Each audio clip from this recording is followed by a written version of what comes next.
Now, I'm a believer that women don't care what you look like anyway. They don't fall in love with guys based on how they look. It's what you can do for them. Oh, right? Mark Emery. Because if you're a good-looking guy, they don't even want to be with you because they know all their other girlfriends are going to be coming on to you when they're not looking, making them insecure. They figure that a guy who's really good-looking has been pandered to by women, so they're not interested, man. Wow, that's why you are the Prince of Pot. Mark Emery joins us here, pot activist for decades and decades and decades, fighting the good fight. I want to learn more about this lady. So you think that women would prefer to be with kind of mediocre-looking dudes because I mean, I don't know. They just don't care. I'll tell you one thing. Oh, if they you've don't care. got good weed on you, you'll have women. Yeah. And in fact, anybody who sells drugs of any kind usually has women. That's one of the corrupting parts about the war on drugs is you got all these 15, 16, 17-year-old kids working at McDonald's making $8, $9 an hour trying to struggle to get on that ladder to go somewhere in life, earning some money while they go to school. And then one of their peer group shows up in a car mysteriously and suddenly. He's got some great clothes and he's got sneakers on and he's got a girl, which of course, and he's got drugs or weed or something, right? All of a sudden his standard of living has rocketed up because he's handling a commodity that's easy to sell, that makes a lot of money, that's risky, and often gang affiliated. But what does that say to all his peer group? They're saying, man, I want in on that. I want those sneakers. I want that girl. I want that car. I want that cash. And that's how tens of thousands of young people get drawn into the illegal drug trade every year because we live in a material world. And it's not how good looking a guy is, it's what he can do for you. So if women are into drugs or weed, then that guy's going to be a handy guy. If guy's got a car. I mean, one thing I do know, too, you can never scale down. Women never go back. Once they've dated a guy with a car when they're 17 or 18, they're never going to date a guy with a bus pass. Once you've got your own apartment, they're not dating a guy who lives at home with his mother, right? And so women are constantly escalating their needs and demands as they get older regarding the men they choose. And how a man looks is not remotely relevant. Huh. Whereas we're all visual. Once we see you, we like you. It doesn't matter how that first date goes or what you say at dinner. It doesn't matter. We're not deterred. You can say anything, and we're interested in you sexually. Whereas a woman is a complete opposite. You could say a million things wrong to blow your chances of sex with that woman. You could smell wrong. You could look wrong. You could say something dumb. You could, in passing, do any number of things, and a woman could lose interest in sex with you. So we're hardly the same species, really. Well, that was deep, brah. Deep. We really did. You ever get are we generalizing with these views? Are we, Mark Emery? Are we stereotyping here? There are no absolutes usually, except in physics and science. But when dealing with people, yeah, I think you can do accurate generalities. I think men and women are distinctly different in why they have sex, what they have sex for. I mean, for example, all guys love sex because, as far as I can tell, I've had sex about 25,000 times, and I've had 25,000 wonderful times having an orgasm. Whereas, so of course I like it. What's not to like? But a woman, they know the term bad sex. I don't even know what bad sex would be. Yeah, but most any guys woman don't. can tell you 1,000 different stories of bad sex. So already we know we're not really the same species here. Based on that. Yeah, because every time I have sex, it's awesome. I don't even know who these women are with, right? But clearly women have their sex organs, their brain. And who knows what goes on in there? Whereas we're much more physical, visual. We see a woman, we're hot. She's got breasts we like, we're ready. If she's wearing fishnet stockings and that's what we're ready. We don't even need to talk to that woman, really. Whereas they need to know a fair bit, in a sense, in order to have sex with us, because they're only going to have sex with one guy in 1,000. Whereas, candidly, of all the women I know, and I like them, they're wonderful people, I'd probably have sex with 999 out of 1,000. There's probably one woman out of that 1,000 I wouldn't have sex with, and I can't think of what reason that might be right now, but I'll give you the benefit of the doubt and say there's one in 1,000 I wouldn't want to have sex with. Maybe she was a because cousin. I orgasm every time, what's not to like? It doesn't really matter, right? As long as they're likable people, I'm interested in going to bed with them. I think every guy basically feels the same, and if we weren't constrained by marriage vows and threats of diseases and other things and, having a bad reputation, although no guy ever gets a bad reputation for being promiscuous, really. All we'd be doing is fucking. Well, that's what we'd like to do. All we'd be doing. Yeah, straight guys would like to be like gay guys who just simply, seem to go at it whenever they feel like it. Right? I worry about these generalizations. I worry about a statement like that. I worry that that's a strong statement to What's make. a strong statement? Saying that all gay guys just go out and have a lot of sex. Been to a gay pride parade? Or? Yeah, but I've that's also a pretty exhibitionist group of people. There. I've also been to camp, like summer camp, and like when I was a counselor, and everyone was just fucking it every time they had an opportunity to fuck. I never went to camp. At least when I went to Cub Scout camp, there was nothing like that going on. So well, I'm talking about as a counselor. Oh, okay. So, I mean, I don't know. I just don't. I don't like stereotyping any. Like, I'm sure there are some gay guys who all stereotypes though come from a germ of truth.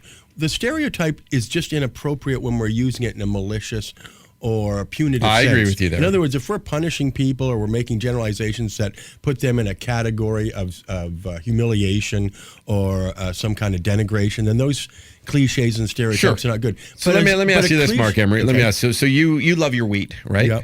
I brought some for you. That's very kind. You're a huge advocate. How would you feel if I said to you right now, I go, all those guys in weed, they have all these theories about gay guys and women and men, and all they're going to do is go and eat a bag of Doritos later. You're fine with that? But I hear that all the time, and I'm not fine with it, but I'll tell you, it comes from a bit of truth. Okay. Tommy Chong's easily the most famous stoner comedian ever. Mm-hmm. There's probably nobody more famous than him.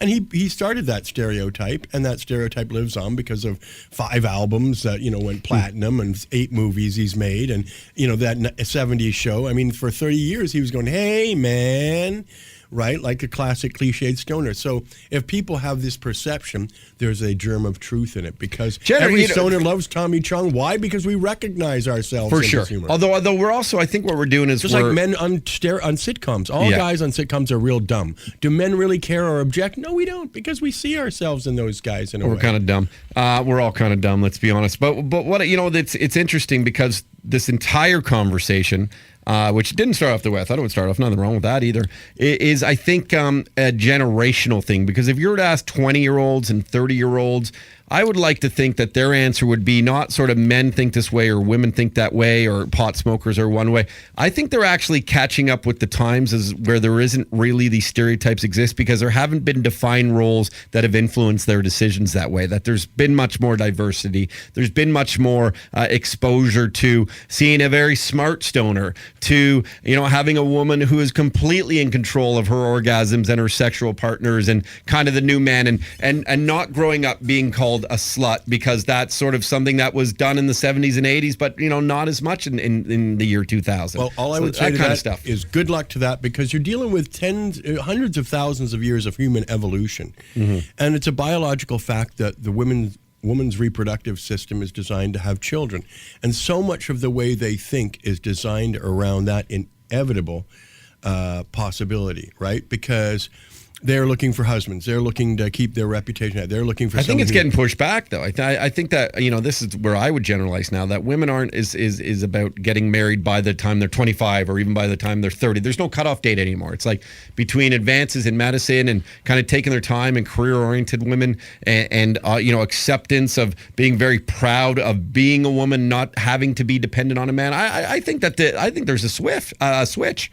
I think that it's a nice one. I think it's an important one. Okay, well, I'll let you say that. But it's conjectural. I think that over hundreds and hundreds of years, we won't see that many changes. We evolved for tens of thousands of years. And only 350 years ago did some white guy named David Hume say, hey, we're individuals. We don't have to be slaves to the manor or slaves to the Lord or work on these farms by force and indentured slavery. I mean, half the world was in slavery then. That was only 300 years ago, and only 150 years ago when women became people, 200 years ago when black people were recognized as people. And yet we've been evolving for tens of thousands of years. No, and I agree. It's interesting how advanced everyone is becoming these days. We're evolving more in the last decade, I think, more than ever because of technology. Yeah. Because there's so much information that is available to everyone, so we can now make informed decisions and protect humankind. And while the world is still a very fucked up place, I'd like to think that we're evolving because education can be presented to us in different ways where people normally couldn't get that type of education. Well, now you've got to the reason why marijuana is about to be legalized. All right. Because we've reached a tipping point through social media and modern telecommunications that everybody everybody who used to smoke pot, say 40 years ago, hid in the closet because they didn't know who they could trust in the outside world, right? Who's smoking pot, who's a narc, who's a cop, right? Well, now we're flooded with information, exhibitionism of people photographing their nugs and their buds and their grow room. And we've also got an increasing militancy in the era of social media with people who feel they ought to be first-class citizens instead of second-class citizens, which dovetails into what you were saying. Yes. As long as cliches and stereotypes aren't used maliciously or punitively, we can laugh at them. A lot of comedians have problems these days saying something that might be construed as insulting to minorities or insulting to women or insulting to men, I guess. It's going to get one day where all these dumb guys on sitcoms might offend some guy who sues somebody. I see what you're saying, and I see that happening too. In an era of rapid communication, we're going to have a greater equality and egalitarianism. So let's find out a little history of you, because our producer Eric was fascinated by you because you've been fighting this fight for a very long time. Yeah. There's a reason why you're called the Prince of Pot. So you would obviously, you're all about being able to smoke marijuana whenever you want to smoke marijuana and have it in forms of edible, what do they call it? Edibles, I guess. And that was always kind of like your plight in life. It's that this is a healthy form of medicating yourself, and there's nothing wrong with it, and it's not too dissimilar from other legalized drugs. You did it at a time though where it was really frowned upon. What made you have this perseverance and dedication to it? Well, I actually, since 1964, about 50 years. How old are you? I'm 58. You look great, man. So I've been, and that's clean living in a way.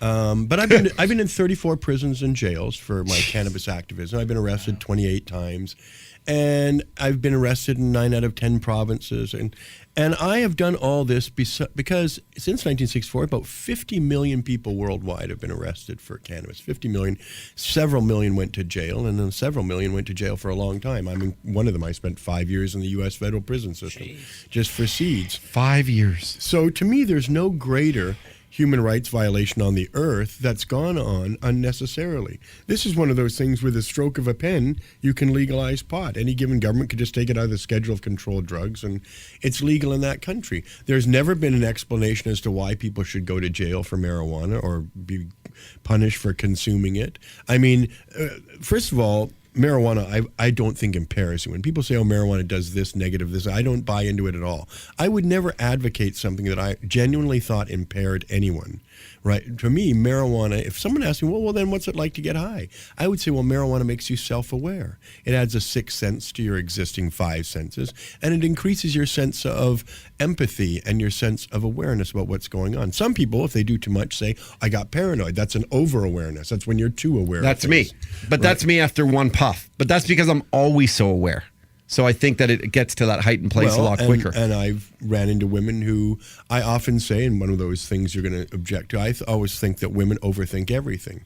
Again, this is the biology. When they send their children to school, they're saying, make sure you wear a coat. Don't forget your lunch money. If bullies encounter you, call me. If you have trouble, talk to your teacher. Don't forget to wear your coat. Don't forget to bring your homework home. Make sure you tell Billy that he's going to see you on Thursday at his birthday party. And this sort of thing. Whereas your father, he doesn't say any of that stuff. I'll tell you a stereotype that I'll add to is that try growing up in a Jewish household. If you're a guy, that's how you're raised as well. Man or woman.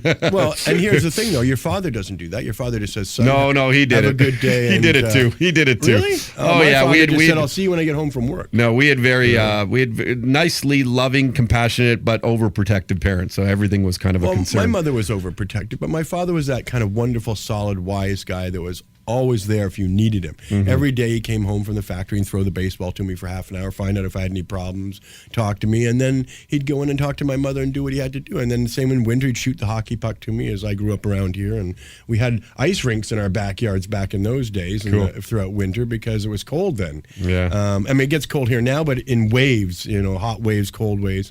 And my dad was just solid and always there, and that's what the father does for you. But I don't think he takes mothering is 90% of child rearing, really. Your mother buys your clothes, washes your clothes, feeds you, sends you off to school. I don't agree with you, but anyway, you can keep going on. Let's talk about the pot stuff, though, because you spent a lot. You're well, that's why I survived prison, because I had 2 loving parents. So wherever I went, I had this wonderful example of growing up in what I feel is a privileged environment, not with money, but just having 2 people who loved you. Because when I was in prison, I met a lot of people. Most of those guys never had a father that was ever there. And unfortunately, they perpetuated that. A lot of the guys in prison have children all over the place. How many times were you in prison? I've been in 34 different facilities. And But, for if you were to total up all the times of the 34, just 5.5 years. 5.5 years. But four, the longest 4.5 years was in the U.S. And the longest sentence? In Canada, 3 months. 3 months. 3 months for passing one joint in Saskatoon. So let me ask you a question: when you go into jail because of this stuff or something you believe in so much, is there ever a point where you just said, you know what, I better just smoke weed and comfort in my own basement, and no one's ever going to find out? And Oh, no. no, you never had that thought go across Even your all my mind. times in jail were wonderful. And my wife hates it when I say that. I mean, especially since she visited me for 160 days in my time in U.S. prison. 160 days she sat beside me for 6 hours. That's 5.5 months of her life. But 5.5 months also she spent traveling to see me. It would take her 14 hours to go from Vancouver to Georgia or Mississippi or Louisiana, where I was, and another 14 hours to go back. So, she spent 160 days of her life, 5.5 months, just traveling back and forth, and 5.5 months sitting beside me in those prison visits. So when she hears me say I enjoyed my time in prison, it's because a normal person, if you had 4.5 years where you were free to think whatever you want, free to write whatever you want, and not going to be interrupted, not always reacting to all these screens and emails and employees and needs Or and hustle for money and temptations, stuff. Yeah. all that sort of stuff. So I wrote better material than I've ever written in my life. I wanna go to jail. I was surrounded by all these amazing musicians who one day came to me and said, Mark, our bass player has just gone to solitary, the hole they would call it. And he said, we need a new bass player, and we want you to be the bass player. And I said, I've never picked up an instrument in my life. I have no talent. He says, you love the music, do you, Mark? I said, of course, I love the music. I've got these guys dozens of music books. And they said, well, that's what we think. You love the music, so I figure I can train you, and you'll be ready for our next show in 6 weeks. And I'm going, what? So anyway, they do train me 3 hours a day. I've got this acoustic bass on my knee. It's 100-degree Mississippi weather. I'm sweating every day. But they do, in fact, train me, and I am ready for 8 songs on Showtime. And then I was in that band for 3 years. We did 14 shows. Where do you play the show? I learned outside, and in all kinds of weather, too, yeah. They'd let you out to play? Oh, no. Okay. No. You're surrounded by a fence at all times. If you're ever moved, you've got shackles all around you. That's another experience of prison, flying on Con Air buses and all these different things, too. And those days are very uncomfortable. When I say I appreciated my prison You time, kind of look like Cyrus the Virus. Yeah, I know. It was because I could read a book every 10 days. It was because I could play music every day. I mean, I know how to play Jumpin' Jack, Flash, Come Together. But did you miss your marijuana? Did you miss? No. No. Never smoked once in 4.5 years. And I could have. Yes. But the punishments are so severe in prison to be caught with any kind of illegal substance. It's just, for Not me, worth I had it. everything to lose. You lose your visits. You lose your phone call. You lose your email. You lose your opportunity to buy things from a commissary. Yeah. It's just, and you lose good time. And you can even be charged again federally. And all the best pot in jail comes from somebody's asshole, which is not nice. Yes, well, butt hash, as we called it. Yeah, Mark Emery joins us, the Prince of Pot. When you were in jail, you see all the movies portray jail with people getting beat up and people getting raped and stuff. Do you see any of that in jail? Sexual predation doesn't really go on in U.S. federal prisons, and the reason for that is the prisoners themselves have come up with a really great way to protect each other. As soon as one guy arrives, let's say he's black from Florida, black guy goes up to him and just says, hey, how you doing? Where are you from? He says, I'm from Sarasota. And the guy says, okay, you're a Florida guy. And he calls someone over, and that guy's from Florida, and he says, hey, here you go. This guy's from Florida. And they introduce each other. And then the new guy is told, you'll sit with us. All the black Florida guys sit together. And if you ever have any trouble, you call us, and we're your backup. And they sure are. Those guys are going to be there through thick and thin. And so if anybody preys on that one person, they're preying on everybody who's black from Florida, and they won't hesitate to whip out a knife or whatever it takes. What group did they ask you to go and join? Well, of course, you're right. I'm a group of one. I was the white, liberal, left-wing, Pacific Coast Canadian. There's absolutely nobody like that because I'm surrounded by white crackers who are rednecks at the very most generous term, or Southern blacks, right? And they all have their wonderful, stereotypical, cliched characteristics. And I will tell you this, they were all fine to me. I never encountered, I was in 6 different prisons, all different kinds. From immigrant prisons that were private. Because you don't have upper ass. Well, actually, it's because ultimately you're going to get back in prison what you put out. So good people will get a good response, and sketchy, shady people will be avoided by the good people in prison, because people realize that you will be assumed by the guards to be the person with the company you keep. So if you're playing music like I am, or reading books, or in the library, or keeping busy, you're going to get a reputation as a person who's keeping busy. If you're looking to steal or create problems or what have you, then you're, and also, and I'm not even condemning stealing. I organized people to steal on my behalf when I was in prison. When you're a convict or a captive, it's still us versus them, and the food is terrible. So I had to arrange to have food stolen for me all the time before it got destroyed by being boiled or something like that, right? So I would pay $5 for an onion, $5 for a green pepper, $3 for a tomato. Get it fresh. Right? It's like being in Turks and Caicos. It's expensive there because it's an island. There's no produce grown. Well, Mark Emery, we don't have a ton of time. I could talk to you for days. You're one of these guys that's fascinating.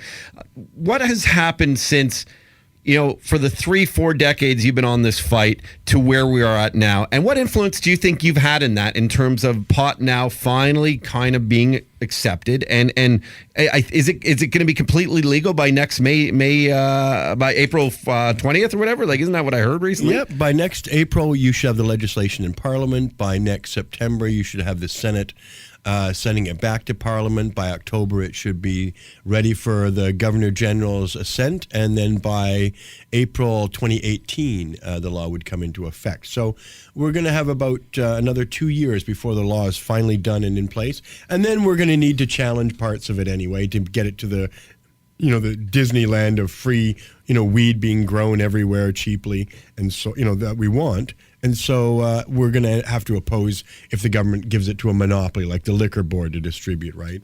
Or if they don't let us grow personally at home.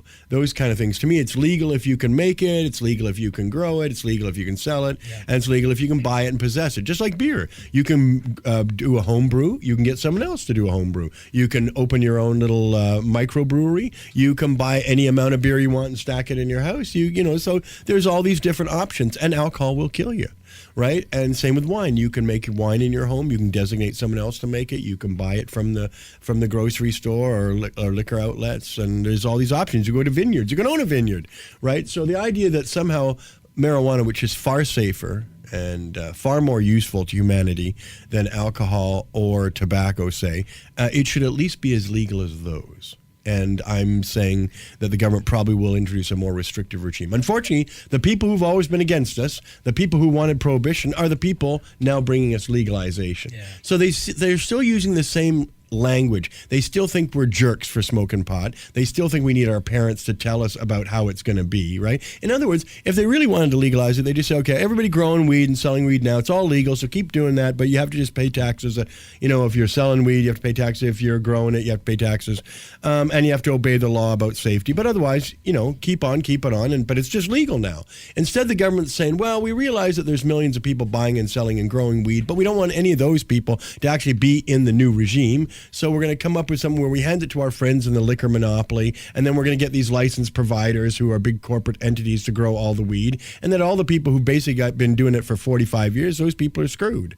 And we won't accept that. That's just not something we're willing to lie down. So we will keep doing what we're doing until we get a system where everybody's equal in the way marijuana is distributed. I've been seeing all these dispensaries pop up, especially in my neighborhood. I have two coming up in the next month. Right you have Queen East and Queen West. You have one in Vancouver now. I know. Is it Cannabis Culture Brand? Is that what it is? Yeah. But now I've heard they're going to be shut down because they're coming up prematurely. So what's going on there? To shut them down. Well, we have one in Vancouver, and it's already been fined twice, and we'll see what happens. What kind of big fine? You get a big fine for that? Well, it's just $250, which is not a lot if we only got a fine every 2 or 3 days, but they do escalate, and we are going to oppose it. But we're just going to say the whole regime is unequal. Why are there restrictions on how many cannabis stores there can be? There's no restriction on coffee shops. Sure. There's not even really a restriction on how many people can sell alcohol. So someone walks into the Cannabis Culture Brand right now, and they say, I want 5 grams of this. How does that transaction take place? Okay, well, you walk into the front door, and you got to come in the store first. yes, okay? you come in the store, and then you'll see probably anywhere from 30 to 50 different kinds of marijuana. Wow, Jay. It's an exhilarating experience. When even now, when I walk into any dispensary and I see the choices available, it's just amazing. First of all, you've got all these edibles. You've got all these different things you could eat. I brought you some. Thanks, For man. example, you know how it's Smucker's. Tomorrow's show's gonna be awesome, Smucker's boys. strawberry jam. This is Smoker's strawberry jam. Get It's outta got here. 300 milligrams of concentrated THC inside that jam. It's going to be delicious, and it's going to be man. psychedelic. Dude, that And peanut butter jam this one sandwich. is called Piff instead of Jif, and it's peanut butter with Oh, a substantial. come on. And but just shows you how it's available in all different forms. Jay, Roddy, you guys want to So get you've some got, peanut butter jam sandwiches? You've got brownies, Yes. cookies, cakes. You've got peanut butter. It's infused in it. And then you've got cannabis extracts like hashish, but you've also got like butane extract. How much would these cost?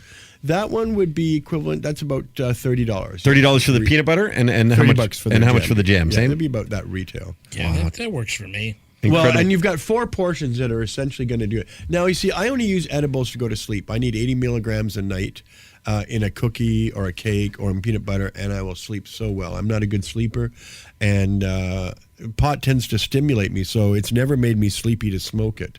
So when I eat it, though, it has a different effect on my body. So I come in and I go, okay, I want the Smoker's Strawberry Kush Jam. Now what do I need to present you with other than $30? Anything? Well, now here's a couple of things. At our medical dispensaries, you need to establish that you have some kind of illness or some kind of ailment. That just means you need a doctor's diagnosis. There's no such thing as a prescription for pot. They don't really give out prescriptions. What you can do is you can take a diagnosis to a doctor, and many doctors will help you get your MMPR, which is your legal government-approved permit to possess marijuana and therefore to buy marijuana. We don't really demand that quite. We ask you to bring a letter from your doctor that we can verify that states you have some kind of ailment. It could be diabetes. But as long as you have something and you can establish that by a doctor's piece of paper, he does not have to endorse marijuana for us to make you a Now, client. correct me if I'm wrong, because what I've been hearing some people are doing is they're going in, say, with their prescribed Percocets or something, Yes. and they're saying, hey, look, obviously I was prescribed this for a reason because I got an ailing back or whatever. Can I trade this in for the peanut butter? I will agree with you. Lots of people do that, and I don't condemn those people that are doing that. We would require that letter saying you do have the ailing back. Okay. So you're a step. Yeah, I mean, you're trying to do this on the up and up. Well, candidly, though, I would prefer to sell to anybody. I don't think people should have to have a medical reason. And I'll tell you why. For example, I smoke pot all the time, but I don't have any particular illness that I can identify now. But my father, he died of a stroke, and so did his father and his father. And so it's pretty well hereditary. And my mother died of Alzheimer's disease. Now, both those are diseases of plaque. Plaque in the brain causes Alzheimer's and all these football injuries. We're seeing CET plaque. And that plaque can be broken down by THC. So if you soak your bloodstream in cannabinoid oil, it will break down the plaque that causes dementia, Alzheimer's, and those early suicides that so many of the athletes are suffering from, and the problems that they get. And my father, who died of stroke, well, if he'd had THC running through his blood, it would have broken down the plaque, and he might have lived longer. Yeah, it doesn't make you live forever. Sure. On my case, and those studies are done where, Mark Emery? Oh, there's so many studies. Just look up cannabis, Alzheimer's disease. You'll find at least 12 studies that show that it will reverse, because marijuana is actually the only thing that creates new brain cells. Nothing else creates new brain cells. Alcohol destroys brain cells, but cannabis acts like a stem cell stimulator on the brain and can actually regrow brain cells. And not only that, it'll break down the plaque that causes Alzheimer's, dementia, and that sort of thing. Jay Brody. So there's lots of studies for both of these, and I'm hoping to extend my life by 3, 5, 7 years over my parents who died around 80, 81. And then I want to live longer, and I feel this will do it. Now, you don't only get to live forever by taking THC, but it's going to make anybody's life better and make them live longer. It does so many things. And that's the other great thing about now that we've got all this information going out there and all this science and all these legalized jurisdictions like Colorado, we're going to see a lot of experiments in medically with people. And especially with epilepsy and the ones where there's such a clear advantage that anybody with epilepsy should right now be immediately exploring taking cannabis oil to relieve them of their epileptic episodes. So let me get this straight. In order to grow back all the brain cells I killed this weekend, I just got to eat this magic peanut butter? Yeah, that will help you. Yeah. That's amazing. Right. I'm going to do that. That's fantastic. Mark Emery, this is fascinating stuff. Cannabis culture brand.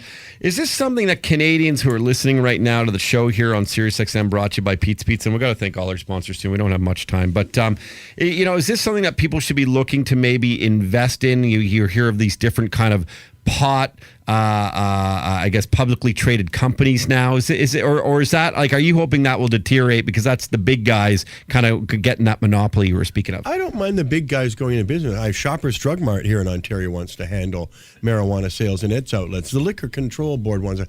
I think they should all be allowed to sell it. I want everybody who has an interest in cannabis to be able to get into the market, big and small. So corporations absolutely get in on it. Little guys get in on it. But I don't think people, if they bought stock in these kind of businesses, are going to do well. I think what we really need is more people like who are making that peanut butter or making that jam there. People who can make a little home business. And how do we know you're making it like properly? Like are there DIN numbers and are really there notice? But here's the thing: you don't really know how well it's being made. You can only, like everybody else, the reputation of the people who make it. Yeah, this guy's fair. got labels, and he's got he's got a brand. He's trying to develop a reputation. So he's hoping that his product is great. It requires you to buy it, and then if you think it's great, then now you've got a relationship. The marketplace always works perfectly. I'm a big believer that the market and free market is going to be way better than any regulated government-controlled market, and it's especially true. Do you for understand cannabis. though? Like if I'm getting a beer from a certain company, you kind of know where that beer's coming from. So at what point, But why do you care?